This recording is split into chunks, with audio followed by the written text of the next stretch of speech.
Okay, so this is going to be our first training video. Today we're going to cover footwork, stance and guard. It's the three basic things that we've got to learn as part of kickboxing. Now, you may have been coming for 4 years, you may have been coming for 4 weeks. That doesn't matter. Even Jimmy and I still need to practice stance, guard and feet. So that's the first thing that we're going to cover.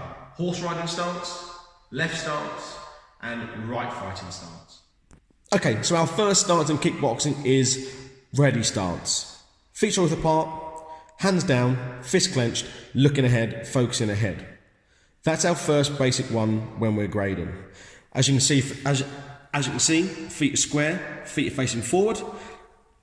Both hands and fists are clenched, and eyes are focused ahead. It doesn't matter in ready stance whether the instructor is stood to the left of you or whether they move and they go and stand on the right of you.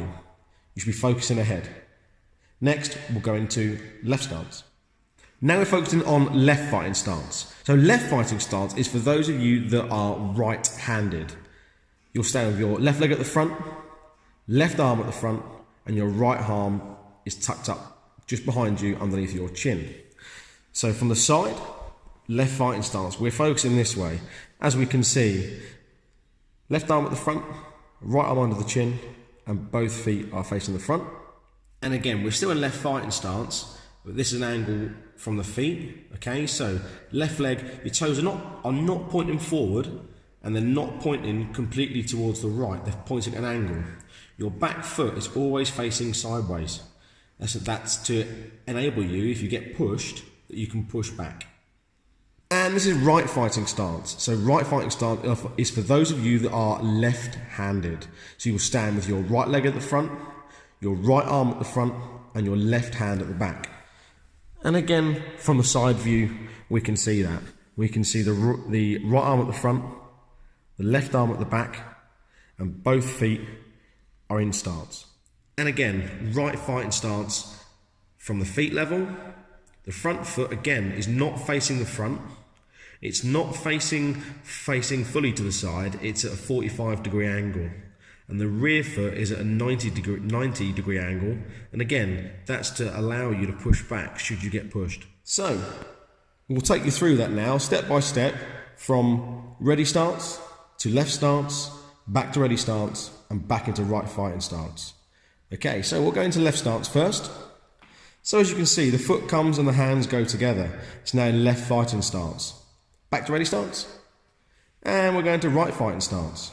So again, right fighting stance. Right leg at the front, right hand at the front, and left hand at the back. The stance is the thing that you need to get right.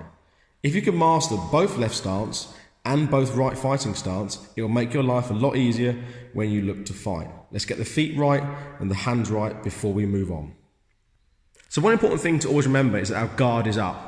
As you can see, Jimmy's most preferred stance is left fighting stance. Now, Jimmy prefers left fighting stance because he's right-handed. This means that his power hand, his right arm, is at the back. That's a strong hand. The left hand's for speed and the right hand is for power. Guard is always up. The hands are not clenched. The hands are nice and relaxed.